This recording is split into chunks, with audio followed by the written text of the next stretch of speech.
Welcome back to Changes right here on Joy Prime. Again, if you're just joining us, you are absolutely welcome. Let me say a very big thank you to Aborasika for my outfit. She always makes me look amazing. If you want something like this, a custom piece, all you have to do is just reach out to her.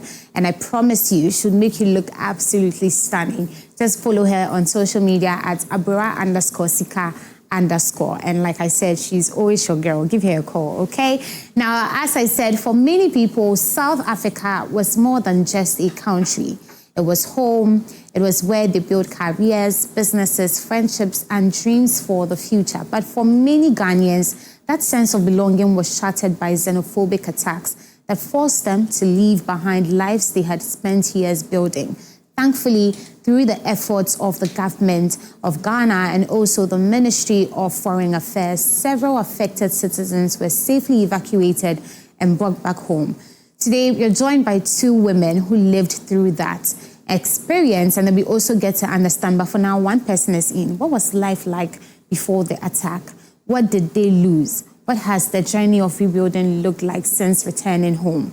And we'll be getting into that conversation. So please help me do it the Changes way and welcome Marilyn Abbey. Hi, Marilyn. Hi, please sit. Again, please put your hands together for Marilyn. It's good to see you. Now, just last week, Friday, those of you who were in the studio, we had KKD in here and we asked a question. In fact, it was Wednesday, and we spoke about xenophobic attack, and he spoke about how it was terrible, especially when you think that it's a sister country. It's not any country outside Africa. It's in Africa here where we stay, and it's very devastating. Some people cried. Some people were excited to be back home. Others also just felt very unsafe because in a place where, again, they had built their livelihoods, they had found family, they just realized that they had lost everything. And so it's good that we have someone in studio who can tell us the experience firsthand, because until they say it, all we know is what we see on social media and what we hear in the reports. Hi, Marilyn, how are you doing? I'm okay, and you? I'm well, I'm well. I want to get into South Africa. Okay. When did you leave Ghana to South Africa? I lived there 2016, 30th March. You left Ghana? Yeah, 10 years ago. Okay. To South Africa. South Africa, and I also got there on 31st March 2016. 2016. Yeah. What fueled the decision to move from Ghana to South Africa? It's very bad because I was in Italy before, and I met my kid's dad in Ghana, and because he's also staying there in South Africa, he sent me there so that you set a family there. Okay. But to my experience, I didn't like the place because compared South Africa to Italy, it's a very big difference. There in South Africa, if you are even other Ghanaian, there are no benefits for you and your kids compared to back there in Italy. So I was there, and they were also doing this hairstylist, and I decided to learn how to do so that I also make a life after from South Africa. Right. Yeah. So you moved to South Africa in 2016, and it's because your husband lived in South Africa. Yeah. Right. And you moved from Italy, came to Ghana. Yeah. Right. So moving to South Africa and starting how to braid, how was the place like? Very terrible. From the start? From the start. Because there it's like, let's say, it's like Ghana. There are other places there, it seems like you are in the house, and they were not giving us any permits or, let's say, anything for you to be freely there, work there, or to stay there in South Africa. Did you try to get the permits? I tried to get the permits, but it wasn't going through. And then I didn't want to give you any permits, unless maybe if you marry South African, and they'll help you with the permits. Right. Yeah. How do you even try to get the permits in South Africa? There, I think if you are there after some years, you are supposed to go to their home affairs. And if maybe you are married to South African, and they will try to get you the permits, unless you're married to South African. Yeah. So was your husband South African? He's a Ghanaian man? Yeah, he's a Ghanaian, yeah, but he was having South African ID. Okay. But because he's also a foreigner, he can't be able to give me a permit. Okay. Yeah. So you got into South Africa, learned how to style hair. Yeah. Yes, and you were working in a South African environment. Yeah. What was that like? Were you getting clientele? Yeah, since I also went there, I have no experience in doing the hair. There was one of my brother, he was there with the wife. He's called David. He's there in South Africa in a location called Mayflower. So when I went there, I learned how to do the dread, how to start it, how to style everything. Then after that, I also went to another province to learn how to braid hair. Okay. Yeah. What's life in South Africa like for somebody who braids? Because again, we hear a lot of people say when you are a braider or when you don't live in South Africa and you're working, the South Africans are not happy with it. So what was the working situation? Okay, let me say, because they are very lazy, very, very lazy to work. So if they see you are working, then they get a little bit jealous about you. Yeah. So were you working with other South Africans? No, I was working with my fellow Ghanaians. Okay. Yeah. So you people set up a shop? Yeah. Before I went there, he was working with the wife. Okay. So I decided to learn the way they are doing it and to also work with them. Yeah. So were you getting Ghanaians to braid for, or you were braiding for South Africans? Okay, because we are in South African, we do the hair for South African and other African countries. But because we are Ghanaian, you only buy maybe the hairpiece and your sister will braid for you. They are not paying. Yeah. Right. What was the hardest part of living in South Africa? My hardest part was I was staying in Mayflower, and I went to Sabi. I was staying there with my sister. We were working, and there was this guy that we were working with him in the salon. Not knowing he was free with a guy from Nigeria. So he was selling drugs in the salon. We didn't even know that he was selling drugs. So there was a time the guy left to Ghana, and I was working there with my kids and one of my sister. So my sister also went to another province to go to the hospital. So I was in the salon working, and I was carrying my child. She was 2 years, and my son was in school. And I saw the police, the traffic cops, the law enforcement came inside the salon. So when they came, and they said, "Where is the drugs?" And I said, "What drugs are you talking about? Because I'm also having a little boy, so how can I sell drugs?" And they said, "I'm lying." So they sent me to the washroom. I took all of my clothes. They said, "Maybe I've put in the drugs under." And I said, "No." And then they said, "Maybe I've put in it under my child, so my child is a suspect." Your child? My child, she was 2 years old. 2? So, and my passport was with my husband, and he was far from where we were working. So when I called him, and where he's staying in that side, before you come, like, even need to be late. So they decided to call the police on me and my child, send us to the police station. And when we get there, my child was crying. So they told me that because I'm selling the drugs, they will send me to court, and after court, I'll go to prison. But lucky for me, my passport was about to expire on 27th of August, and I also got arrested on 25th. So when we went to the police station, and before they went to the courts, it was on 26th. And my husband got a lawyer and he paid for everything, and I also came out. Right. Yeah. It was a very bad experience. Because you're 2-year-old. Very, very young also, and my child was 2 years old.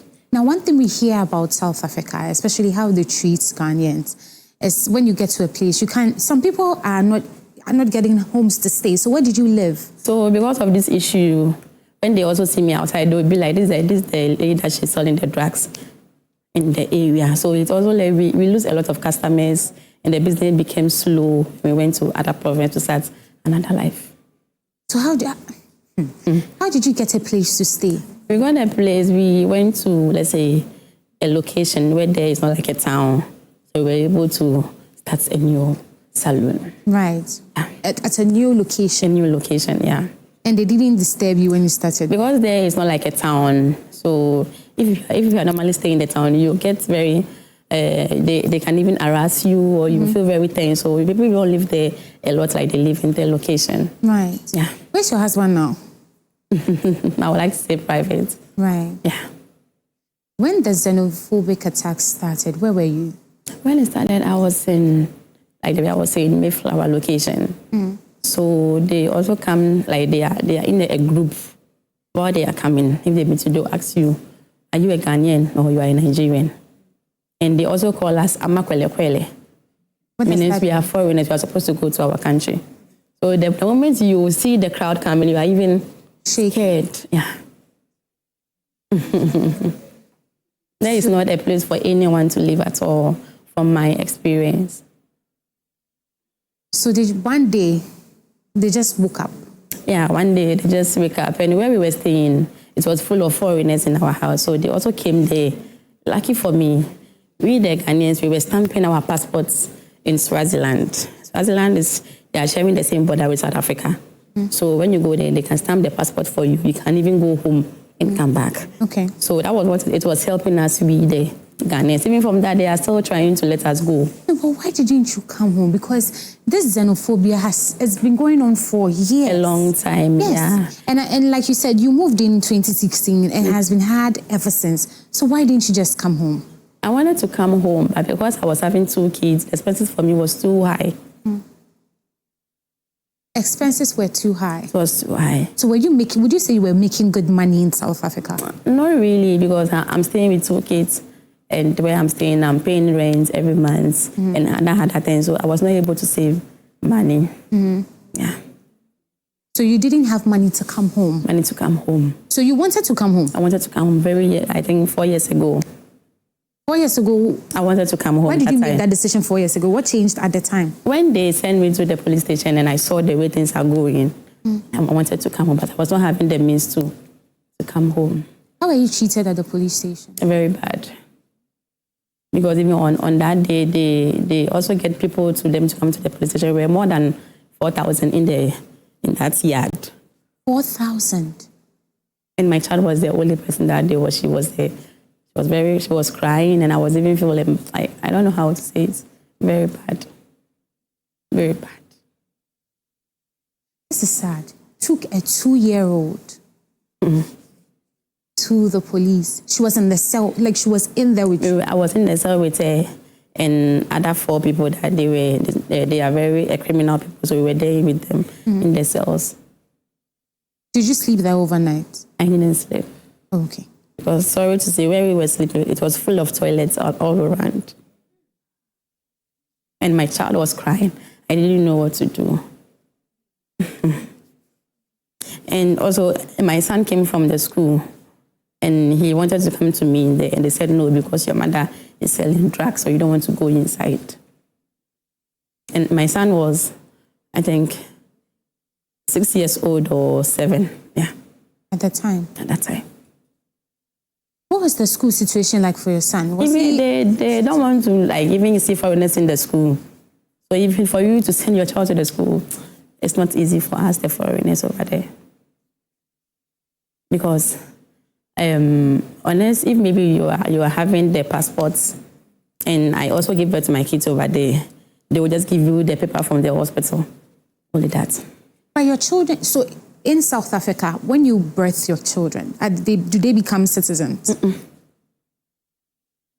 They don't become. So you do the honor bridge website for the kids, meaning they are a foreigner. Very bad. So they were not treated like the rest like the other. Even in the school, they are like even harassing my son to go home. Hamba, go home. So he was even, there was a time he said he doesn't want to go to school anymore. I told him that no, he should go very soon. We also go home. Wow. And these are the realities of many Ghanaians that have been brought home, that were evacuated from South Africa. You just heard Marilyn tell us about how she started a hair business. In fact, she learned how to braid, and because the South Africans were not willing to do enough work, the work she was doing they became jealous, that's what she says. And because of that, they started taking certain actions against her. And at a point, she was even arrested with her 2-year-old in one cell. And that's horrible. And to see that these people are people that we share. I mean, again, it's an African country. You think that we will be brothers and sisters and everything. But when people say South Africans are lazy, I don't understand that. It's true. They don't like to do anything. They don't like to do anything because in South African, The moment you give birth, they'll pay the child the grant until the child is 18 years. And if you are even like, let's say you are having HIV, they'll pay you monthly allowance. If your parents are dead, they'll give you money. If you're a sickler, they'll pay you every month. So they feel lazy to work. Someone will like even go to the hospital just to take the HIV in the trash, will get money every month. So they don't like to do anything? They are very lazy. Very, very, very lazy. So let's say the South African lady, they also like the foreigners, the men, because they are sponsoring them. So that's where the issue starts from. Right. Yeah. The fact that foreigners come into the country and marry the South African ladies, because they are very, very beautiful. Right. So that's where it starts from. That's where it starts from. But there was this guy from Nigeria, there in South Africa. He said he wanted to become an Igbo king in Cape Town. So that is where it starts with this xenophobia attack. Okay. Yeah. He said he wanted to be an Igbo king, and they also said they won't allow, because you are selling drugs in the country.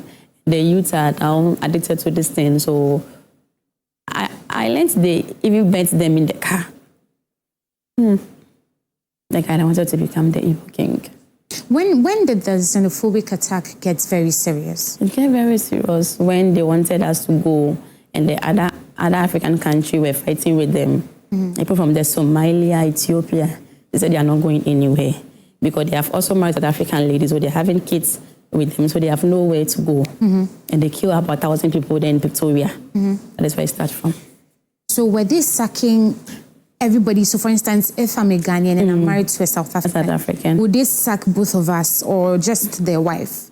Let's say maybe they will sack their wife and you leave the kids behind, but the child is a South African.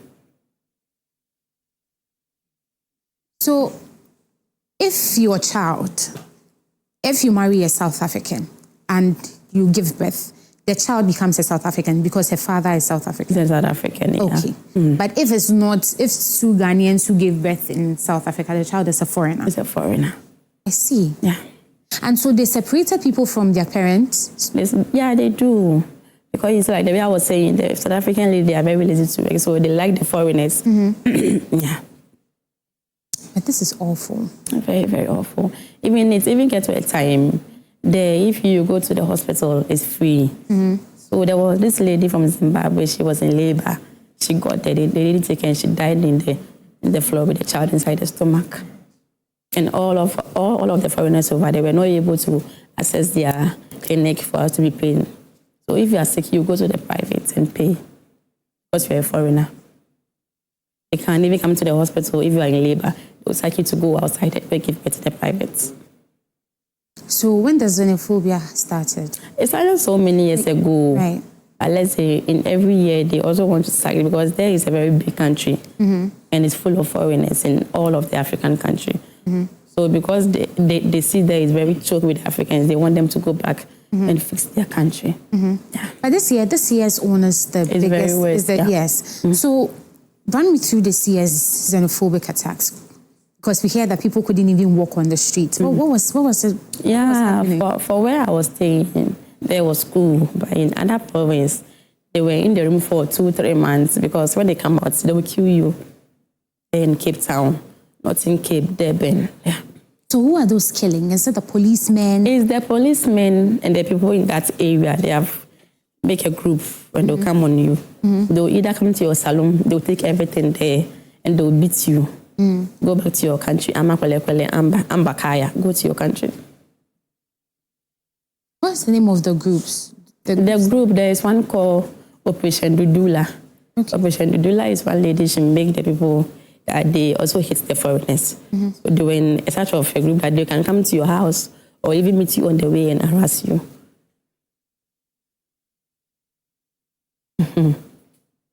Very bad.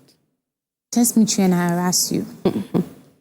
So how did you feel when you found out that the government of Ghana was coming for your people? I was very, very over. I was extremely happy because I was not having money to come home. And always my parents also want to see me. I'm not having the money to take care of the tickets and everything. So I was very happy. Very, very happy. Where were you? How did you hear that I was The always Ghanaians? checking on the internet, and I got to find out. Right. Yeah. So what did you hear? What I hear was Mahama want to send us to Ghana, and they will help us to get job. They will give you money to start a new life. Even me, I thought it was a joke. Or maybe people can say anything. So my mother's brother, he's staying there in South Africa in Durban. He's their group leader. So my mother talked to him that this is my issue, and she wanted to come back home. So if he can help me. So he gave me one number from the Ghana embassy in South Africa, and he was able to do everything for me. South Africa.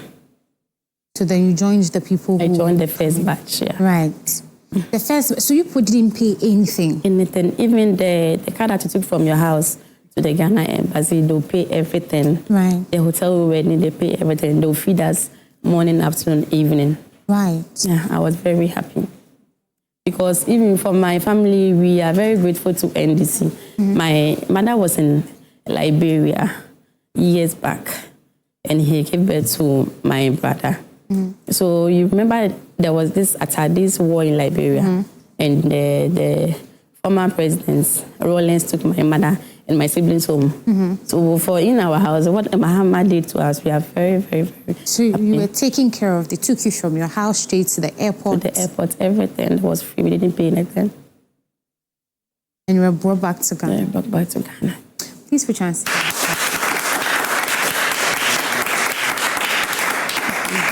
And ever since this xenophobic attack took place in South Africa, one thing everybody has been doving their hats for or just congratulating and being happy about is the fact that the Ministry of Foreign Affairs didn't close their eyes on the situation.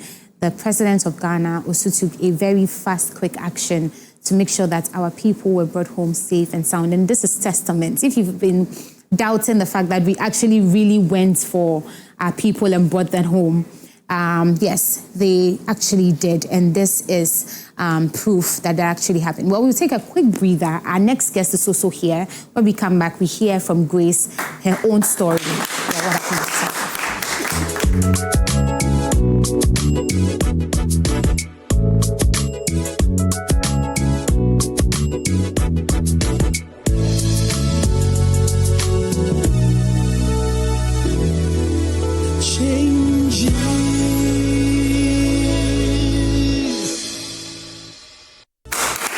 Thank you for staying. Before we went to the break, I was speaking to Marilyn, and God being so good, Grace is here.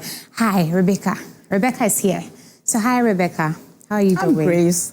Grace, yes. So Grace, how are you doing? I'm great, and self. Right, I'm also doing well. We've been waiting for you and to hear your story. The traffic in Ghana is too much. It's too much, yeah? Welcome I back started home. this journey around 10. Look at the time. Well, don't worry. It's, at least we're happy that we get to hear from you. So I found out from Marilyn what her situation was. Yeah. She was a braider. In South Africa, what did you do? What were you doing? I'm a hairstylist. You're also a hairstylist? Yes. Okay. When did you move to South Africa? 2008. 2008. So you've been gone for quite a while. 18 years. Right. What took you to South Africa? Oh, actually, I just went there for a greener pasture, you know. Yeah, just to better myself and my family, you know. Okay. Yeah. Right. Did you get married in South Africa? Not really, but I was with someone. Okay. Yeah. With a South African?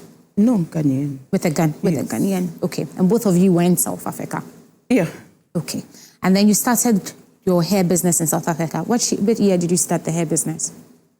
Immediately I got there because I was already a hairdresser here. So when I got there, we started work. Actually, it was someone who invited me. Yeah. Okay. So how was the working situation like?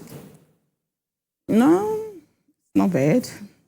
It's not bad. Just that this thing of xenophobic is the one destroying everything. Yeah.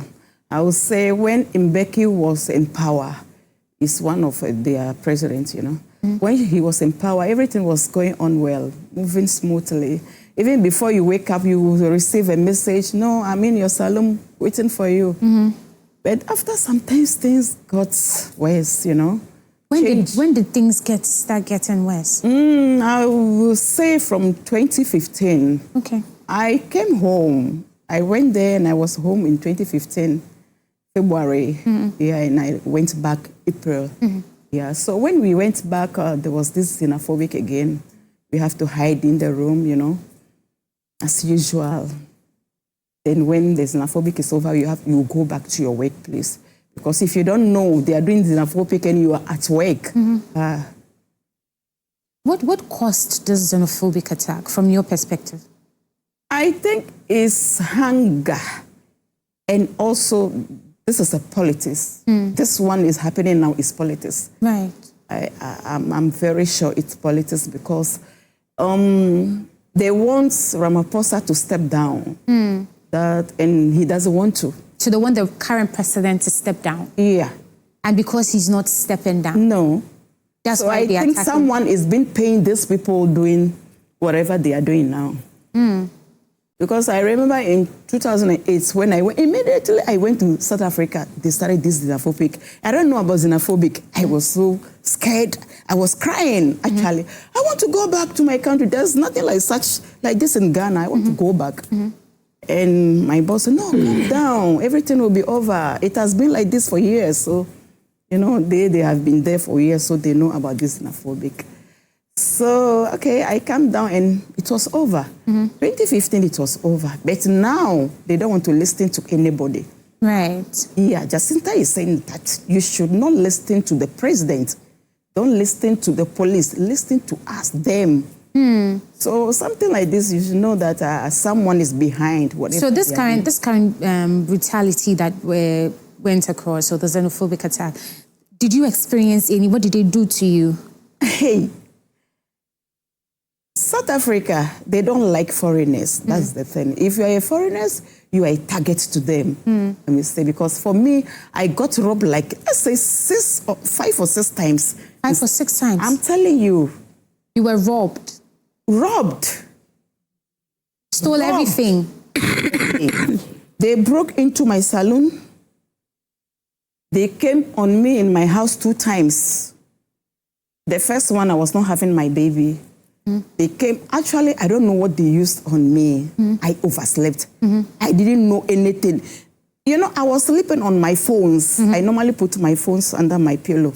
They even lift me, they raise me and take the phones. Oh, while you were asleep? I was asleep.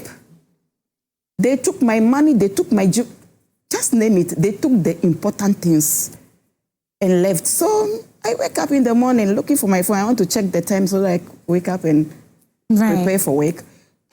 I thought maybe the phone is falling on the ground. I check under the bed, nothing. I check everywhere, nothing. Now I realize my bag is gone. This is gone. I collapsed. So this time, when you heard that the government was coming for the people, were you excited? Come again. When you found out that the government of Ghana was coming for you people this time, were you excited? The way I was running with my baby. Actually, I don't stay with my baby's father. We moved to different place. Okay. The way I was running with him, he said to me, Mommy, we are not going to Pretoria today. It's too far. I'm tired. I said, no, we are going to. Didn't you say that South Africa is boring? So we are going to our country. Right. I said, okay, we're going to Ghana. I always tell him about Ghana. I say, we're going to Ghana. I say, yes. Oh, okay. We can now go. Right. I was like this. I couldn't even take anything. I just want to go with myself and my child. That's all I want. I want to go home alive. Right. So, yeah. And I'm happy that you fell back home. Thank you. Now, you were promised jobs when you come home.